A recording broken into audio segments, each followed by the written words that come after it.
Unit जिस समय अंग्रेज आए थे तो हमारा शुद्ध भारतीय मात्रक चल रहा था। हम लोग का भारतीय मात्रक क्या था? उंगली। अंग्रेज पूछे कि कलम कितना लंबा है, हमारे टप टप 1.5 उंगली लंबा है, उंगली मात्रक था। तो डांट रहा है उंगली क्या बोलता है और कुछ में बोलो, तो भिड़ाई से आधा बित्ता लंबा है, बित्ता हमारा मात्रक। अंग्रेज बड़ा प्रसन्न हुआ कि लोग तो इंच टेप सब हाथ में रखता है, सब लेके चलने का भी जरूरत नहीं। वो सोचा कि बस इन लोग ये और ये जानता है। पूछा बोर्ड कितना लंबा है भारतीय? अंग्रेज सोच रहा है कि हम नापेगा तो हम अपना फीता निकालेंगे और कहेंगे क्या जरूरत है 16 बित्ता नापने। अभी वो इंतजार कर रहा है, तब तक भारतीय ऐसे बुला रहे हैं, अब कहे कि 2.5 हाथ लंबा है, कहा लो इसका तो और मात्रक निकल गया। मात्रक बड़ा बेजोड़ बेजोड़ इंडियन मात्रक था। जब वो सोचा कि हम केवल हाथ से वर्क कर रहे हैं, तब देखा ऐसे हम इसको फीट समझाएंगे तो समझेगा नहीं, तो उसने बड़ा टास्क दिया कि रूम कितना लंबा है। अब अंग्रेज मुस्कुरा रहा है कि अब हमारी बात ही सुनेगा, क्योंकि अभी घोलट घोलट के नापेगा, तब कहेंगे उठो उठो, अब इतना परेशान मत हो। भारतीय पूछा कहां से नापना है, तो अंग्रेज खुश है, यहां से। कहां तक? वहां तक। कानून चल के बताओ कहां तक? वहां तक। अंग्रेज ले गया और मन ही मन खुश है कि अब नापना शुरू करे। भारतीय मुस्कुरा रहा है कि 18 डेग है, नाप लिए हम। कहा अरे तू तो पैर भी चलाता है, ये तो बड़ा बेजोड़ मात्रक है जी। हम तो सोचे थे हाथ चला गया, तो पैर भी चला रहा। तो इंडियन मात्रक इतना बेजोड़ था कि अंग्रेज शुरू में तो उसको आश्चर्य हुआ, लेकिन बाद में देखा कि स्टैंडर्ड मात्रक की नहीं है। स्टैंडर्ड नहीं है कहने का मतलब है कि हर समय इसका बराबर नहीं होता है। अगर इसको हम कहते हैं कि 6 डेग जमीन ले लो, तो ले लो, तो दौड़ दौड़ के बड़का बड़का डेग मारता है, यहां तक 6 डेग है दो। अब फिर हम कुछ दिनों के बाद कहते हैं कि 6 डेग दे दो, दे दो, तो छोटा छोटा मात्रा ले लो 6 डेग हो गए।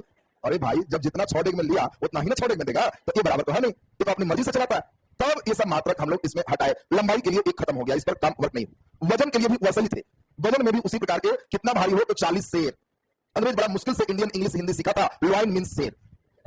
अंग्रेज सीखा था इंग्लिश हिंदी, पूछ रहा है कितना भारी हो तो 40 सेर हूं, 40 लॉइन।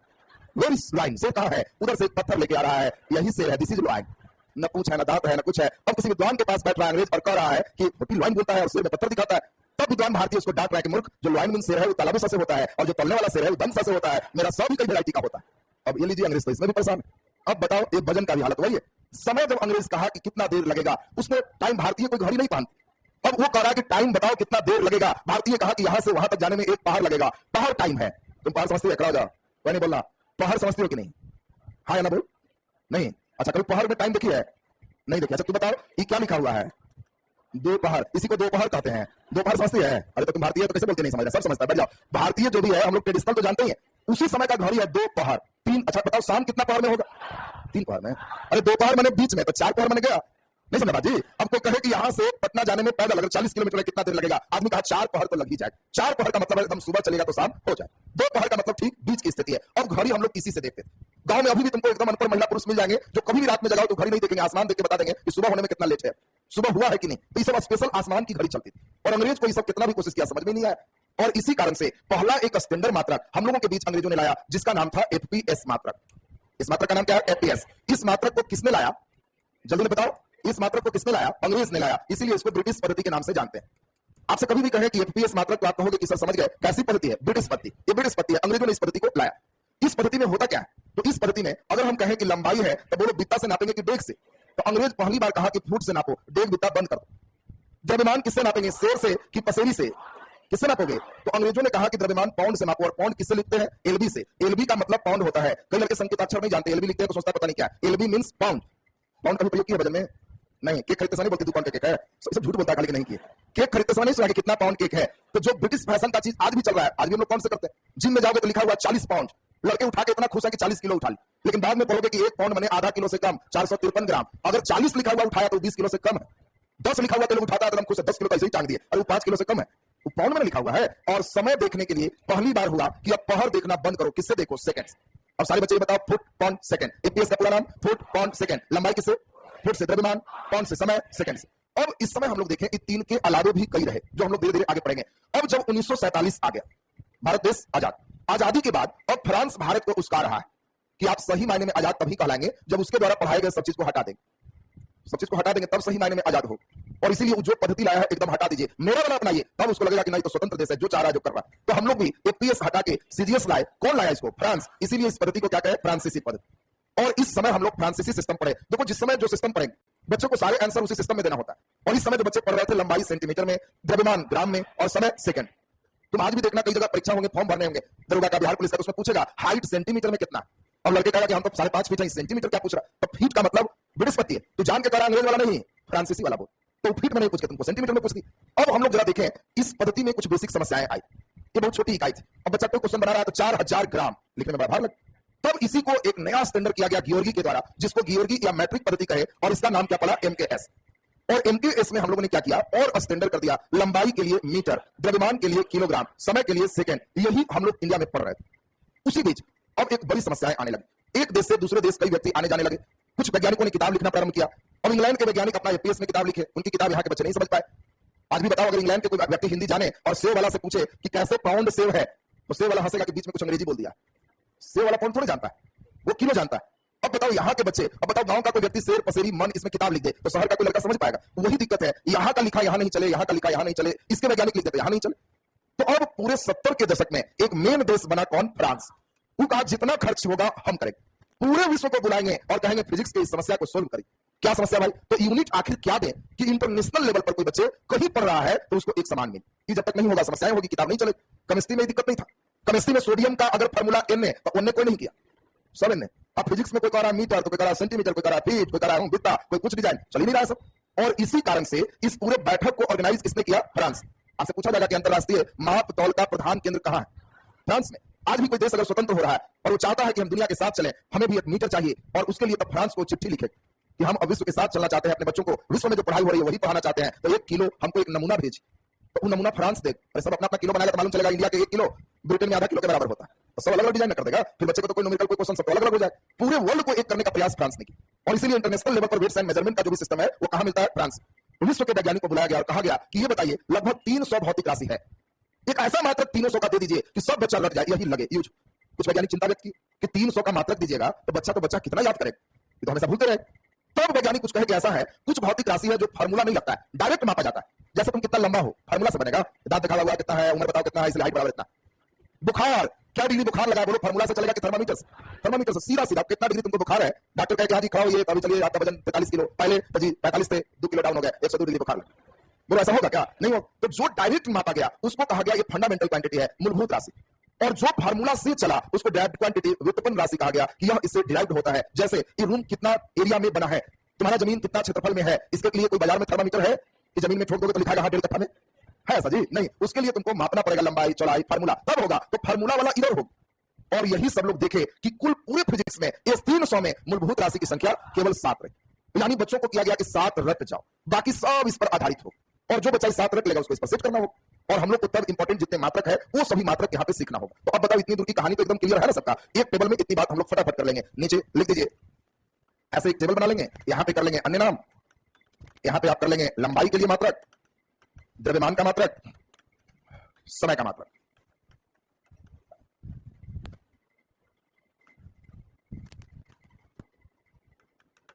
APS, CGS, MKS. इसलिए लिखा रहे हैं क्योंकि बीच बीच में सीजीएस लिखते हैं तो कई बच्चे सोचता है कि यह क्या आ गया। तो आपको ध्यान रखना है कि सब इनिशियल मात्रक है, प्रारंभिक मात्रक है। एपीएस हम लोग क्या देखे, ब्रिटिश पद्धति, फ्रांसीसी पद्धति, इसको मीट्रिक पद्धति कहते हैं। मीट्रिक पद्धति में मीटर, किलोग्राम, सेकेंड, सेंटीमीटर, ग्राम, सेकेंड, फुट, पाउंड, पाउंड के लिए एलबी और सेकेंड।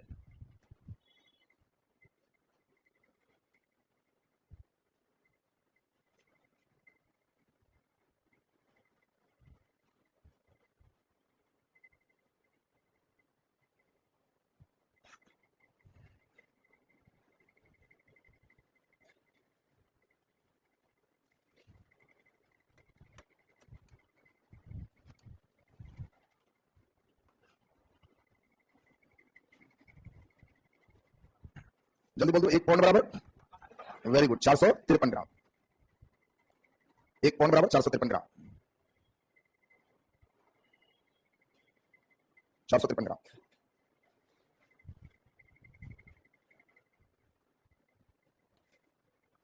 चलिए नीचे लिखा गया सबसे। चलिए अब हम लोग यहां के बाद नीचे लिखते हैं SI unit, system of international, system of international, SI unit अंतरराष्ट्रीय मात्रक। एक पूछ रहे हैं 1 फीट में कितना सेंटीमीटर होता है, एक फीट में कितना सेंटीमीटर होता है हमेशा ध्यान रखना, 1 इंच में 2.5 सेंटीमीटर होता है। हाँ ठीक है, आपका पूछना सही है, क्वेश्चन पूछ सकता है तुमसे कि 6 फीट के व्यक्ति एक लंबा है, वो कितना सेंटीमीटर में होगा। तुम्हारा प्रेजेंस ऑफ माइंड चेक करता है परीक्षा में और कुछ नहीं, ताकि बच्चा सोच पा रहा है कि नहीं। 1 इंच में 2.5 सेंटीमीटर होता है और 1 फुट में जल्दी बताओ 12 इंच होते हैं। अब आपको क्वेश्चन दे दे कि एक, अब ऐसे 2.52 सेंटीमीटर एक्चुअल होता है, तो अब जल्दी बताओ एक व्यक्ति 6 फीट का है तो उसका हाइट सेंटीमीटर में कितना होगा।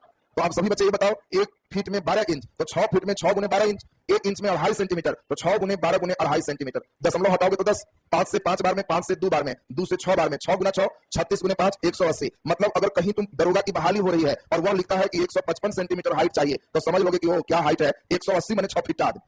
तो अब बताओ तुमको 155 सेंटीमीटर में कै फीट बदल नहीं लगा साहब। तो खैर उस पर अभ्यास करवाएंगे, अभी तो हेडिंग दे दिया तो पहले इसको हम कर ले। नीचे लिख दीजिए सिस्टम ऑफ इंटरनेशनल, लिखा गया सबसे अंतरराष्ट्रीय मात्रक या अंतरराष्ट्रीय पद्धति। चलिए नीचे डैश देके लिखते हैं अंतरराष्ट्रीय माप तौल का प्रधान केंद्र, अंतरराष्ट्रीय माप तौल का प्रधान केंद्र, अंतरराष्ट्रीय माप तौल का प्रधान केंद्र, जल्दी बोलो कहां है। वेरी गुड, फ्रांस में स्थित है। अंतरराष्ट्रीय माप तौल का प्रधान केंद्र फ्रांस में स्थित है, फ्रांस में स्थित है। नीचे डैश देके लिख दीजिए, डैश देके कुल 7 मूलभूत राशि हैं,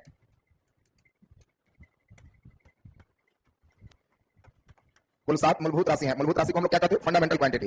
कुल 7 मूलभूत राशि हैं, फंडामेंटल क्वांटिटी हैं। चलिए नीचे 7 मूलभूत राशि का नाम और मात्रक हम लोग यहां करेंगे, फंडामेंटल क्वांटिटी मूलभूत राशि, और दूसरे साइड में एसआई मात्रक। एसआई मात्रक का मतलब इंटरनेशनल लेवल पे, अंतरराष्ट्रीय लेवल पे पूरे विश्व में सब बच्चे यही मात्रक पढ़ते हैं। इसमें हम लोग देख लें पहला, दूसरा, तीसरा, चौथा, पांचवा, छठा और फिर सातवां। पहला में आप सभी लोग जानते हैं लंबाई, लेंथ, मास द्रव्यमान, टाइम समय, बुखार लग गया तो जल्दी बोलो ताप, विद्युत धारा इलेक्ट्रिक करंट, जल्दी बोलिए अगला ज्योति तीव्रता, ज्योति तीव्रता, पदार्थ की मात्रा, पदार्थ की मात्रा, लंबाई बोलो मीटर, द्रव्यमान केजी, समय सेकंड, ताप केल्विन, ताप का केल्विन, विद्युत धारा एम्पियर, ज्योति तीव्रता कैंडेला, पदार्थ की मात्रा मोल, पदार्थ की मात्रा मोल।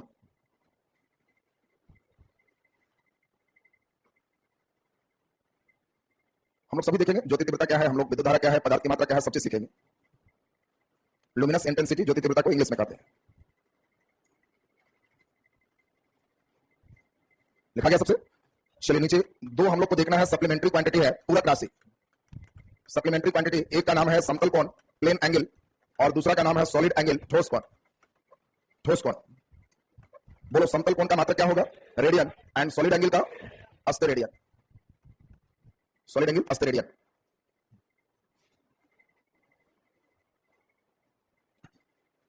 रेडियन और अस्टेरेडियन।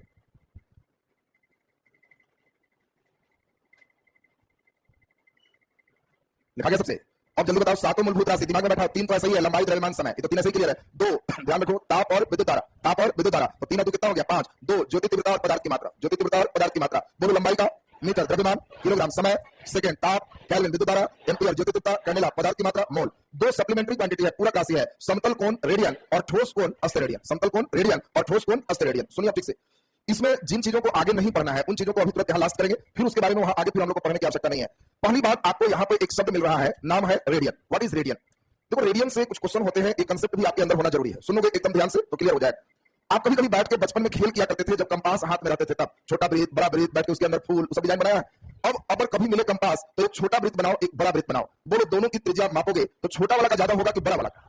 बड़ा वाला का ज्यादा हो। अब इस त्रिज्या के माप के बराबर एक चाप काट लो, त्रिज्या के माप के बराबर चाप काटो, छोटा त्रिज्या तो छोटा चाप, त्रिज्या के बराबर माप का एक आर्क काटे, चाप काटे और इसको केंद्र से मिला दिए। बताओ पहला छोटा वृत्त है और दूसरा बड़ा वृत्त है, किसमें ज्यादा बड़ा कोण बनेगा? जल्दी बोलो, किसमें ज्यादा बड़ा कोण बनेगा? तो यह एक मैजिक हो गया, जादू हो गया। कितना भी छोटा वृत्त ले ले, अगर त्रिज्या के बराबर चाप काट के केंद्र से मिला देंगे तो छोटा बड़ा सब में बराबर कोण बनेगा, जिसको रेडियन कहते हैं। बोलो रेडियन क्या है, क्लियर हो गया? अब तुमसे पूछे रेडियन का डिफिनेशन क्या है? किसी भी वृत्त में त्रिज्या के बराबर चाप काटकर केंद्र से मिलाने पर जो कोण बनता है उसे रेडियन का। बोलो दिमाग में सेट हो गया? और तुम्हारे मन में एक सवाल स्वाभाविक उठ रहा होगा कि वो तो सर ठीक है सब बराबर होगा, लेकिन कितना डिग्री हो, ये भी तो बताएंगे, कितना डिग्री का कोण बनेगा कि सब में बराबर होगा? तो जब हम लोग इसका वैल्यू देखते हैं तो यह वैल्यू लगभग 58 दशमलव कुछ होता है, पूरे एंगल नहीं है, ये 58 कुछ होता है। लेकिन फिर एक मैजिक है कि अगर इसमें 3.14 से गुना करते हैं तो ये 58 से थोड़ा ज्यादा, ये 3 से थोड़ा ज्यादा, तो ये गुना करके 180 डिग्री आ जाता है। इसी को हम लोग रेडियन कहते और 3.14 को पाई कहते, तो रटवा दिया जाता है पाई रेडियन बराबर 180 डिग्री होता है। बोलो बात क्लियर हो रहा है सबको? यहाँ पाई रेडियन का मतलब यहाँ रेडियन एक एंगल है, उस एंगल में अगर हम 22/7 से गुना कर देंगे तो वैल्यू कितना हो जाएगा? 180 डिग्री। यानी कभी भी हम लोग को अगर हम कहें पाई रेडियन तब 180, केवल रेडियन का ना 60 से कम, केवल रेडियन 60 से कम है, उसमें 22/7 या 3.4 से गुना करेंगे तो 180 हो जाएगा। यानी कोण के रूप में अगर कहीं भी रेडियन होता है तो वो पाई के साथ गुना होता है, और पाई रेडियन का वैल्यू कितना होता है? 180 डिग्री होता है। बोलो जी, अब हम कहें रेडियन का एक्चुअल वैल्यू तो 180 बटा पाई, और एक्चुअल वैल्यू 180 बटे पाई का मान 22/7, और एक्चुअल वैल्यू गुना भाग कर लो। बोलो जी, क्लियर है सबका? अब बताओ रेडियन किसे कहते हैं, परिभाषा क्लियर हो गया। अब आपसे पूछा जाएगा कि बताओ वृत्त में त्रिज्या के बराबर चाप काटने से केंद्र पर बना कौन होता है? अब लड़के सोचता है कि ज्योमेट्री पूछ दिया, ये ज्योमेट्री नहीं है, ये फिजिक्स है। त्रिज्या के बराबर चाप काट के केंद्र पर मिलाएंगे तो इसको क्या कहेंगे? एक रेडियन कहेंगे। तो ये रेडियन का परिभाषा भी क्लियर हो गया सबका ना? तो नीचे लिख दीजिए रेडियन लिख डैश। वंस मोर, एक बार और है, एक बार और नहीं समझे, अच्छा चलो कोई बात नहीं, नहीं समझा तो बैठ के घर में खेल करना, जो नहीं समझा फिर से सुनो। एक छोटा वृत्त बनाओ और एक मोटा वृत्त बनाओ। निश्चित रूप से छोटा की त्रिज्या छोटा होगा और बड़ा की त्रिज्या बड़ा होगा। त्रिज्या माप लो और उतना बड़ा चाप काटो। इसकी छोटी त्रिज्या है, माप लो, छोटा चाप काटो। अब बताओ इसके चाप छोटे हैं, आर्क छोटे हैं, इसके आर्क बड़े, दोनों को केंद्र से मिला दो। मिला दोगे तो ज्यादा बड़ा कोण छोटा में बनेगा कि बड़ा में? तो यही समझा रहे हैं, दोनों कोण क्या होगा? बराबर हो, दोनों कोण बराबर हो, और इसी कोण को हम लोग क्या कहते हैं? रेडियन। तो तुमको यही लिखाने जा रहे हैं। रेडियन क्या है? किसी भी वृत्त में त्रिज्या के बराबर चाप काटकर केंद्र से मिलाने पर जो कोण बनता है उसे रेडियन कहते हैं।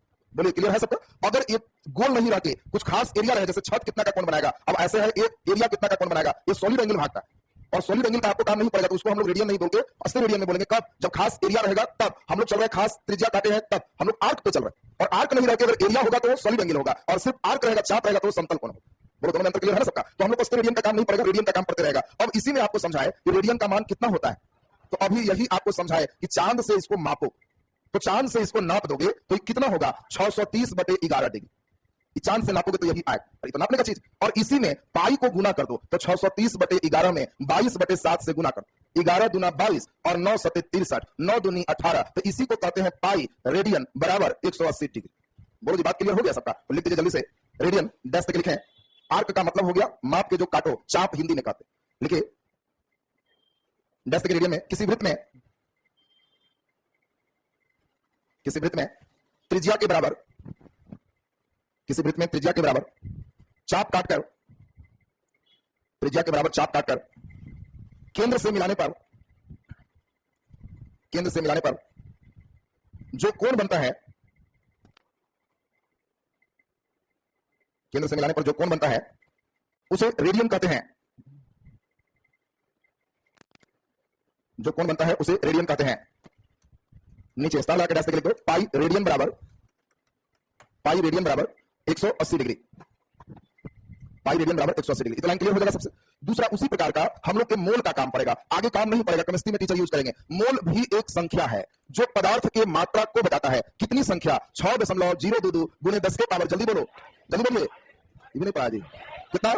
6.022 गुणे 10 के पावर 23। सही कि गलत? सही। इतने संख्या में अगर कोई भी पदार्थ का 3 अवस्था है, अणु हो जाए, परमाणु हो जाए या आयन हो जाए, तो उस नंबर को ही मोल कहते हैं। उसी प्रकार मोल जो बच्चे नहीं समझते, एक लाइन में समझो, जैसे दर्जन है, 12 की संख्या किसका? किसी चीज का, कॉपी रहे, कलम रहे, अंडा रहे, केला रहे, सब किसी चीज का 12 संख्या को क्या कहते हैं? दर्जन। उसी प्रकार पदार्थ में इतना नंबर हो जाए तो इसको हम लोग क्या कहते हैं? मोल का।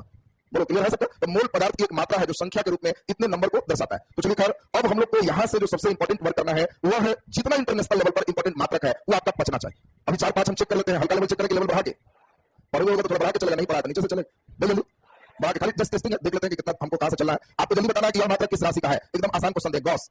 गॉस किसका मात्रक है? नहीं, ज्यादा लेवल बढ़ गया, अच्छा ज्यादा हो गया, अच्छा चलो अब हम हल्का पूछ देते हैं, ध्यान दो। अच्छा चलो जल्दी बताओ, गॉस का लक्स किसका मात्रक है? लक्स किसका मात्रक? इंटेंसिटी, जो लुमिनस इंटेंसिटी तभी ना कैंडल लिखा है जी।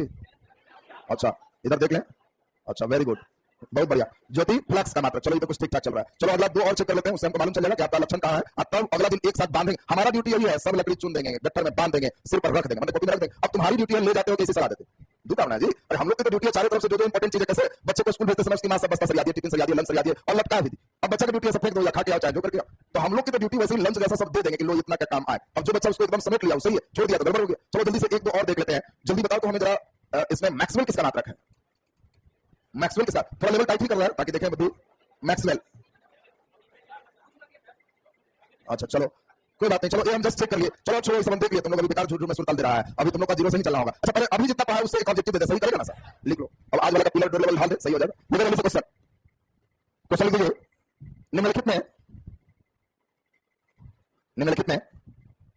निम्नलिखित में कौन मूलभूत मात्रक नहीं है? निम्नलिखित में कौन मूलभूत मात्रक नहीं है? चॉइस ए लंबाई, चॉइस बी केल्विन, चॉइस सी कैंडेला, चॉइस डी एम्पियर, और चॉइस ए एक से अधिक और कोई सही नहीं है। कोई बच्चा कहा ए लग रहा है, कितना लग रहा है जी? ए कितना लग रहा है? अरे तो बहुत लोग हैं, तुम किसमें जी? ए कितने लोग? बी में जी? बी नहीं, सी डी और ई में कितने लोग हो? हाँ खड़ा वाला पढ़ो क्वेश्चन पढ़ देखिए, क्वेश्चन पढ़ो पहले। कौन मूलभूत मात्रक नहीं है? लंबाई मूलभूत मात्रक है कि नहीं? चलो बोलो। अरे नालायक राशि ना, अरे तुम्हें राशि मात्रक समझ में नहीं आया? लंबाई मूलभूत राशि ना जी। आई हम मात्रक पूछ रहा है तो तुमको दो भाग बांटा हुए थे, कभी चौथी बार हुए थे, राशि और मात्रक तो मात्रक को देखोगे जी। अब लंबाई वहां लग गया 7 है, ये कौन नालायक है जी? मूलभूत राशि का तो लंबाई होता है, लंबाई नहीं है। केल्विन मात्रक है, कैंडेला मात्रक है, एम्पियर मात्रक है, इसलिए सही आंसर ए, लंबाई मूलभूत मात्रक नहीं है। बजाई नहीं समझा जी? इन लोग क्या किया है, अपन पन्ना में चोरी किया तो अकल नहीं लगा, नकल करके सकल लगा दिया। लंबाई लग गया, मूलभूत है, केल्विन लग गया, मारो ये होगी, मालूम चला ये होगी। चलो अगला तो पक्का सही ना।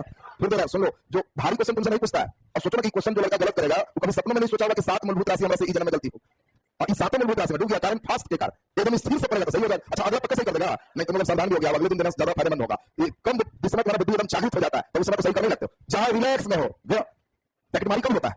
जब आदमी रिलैक्स में, पैकेट मार देगा एकदम रिलैक्स, उसका ध्यान भटकाओ, पता कर दिया, उधर जा रहा है, लेकिन जैसे ही सावधान हो गया कि ना पैकेट मारी नहीं, हाथ आ गया, इधर ध्यान नहीं, पैकेट मारी नहीं हो, तो तुम लोग एकदम होश में सावधान हो गया। तो चलिए अभी आप छोड़ रहे हैं इसको, यहां तक क्लियर है?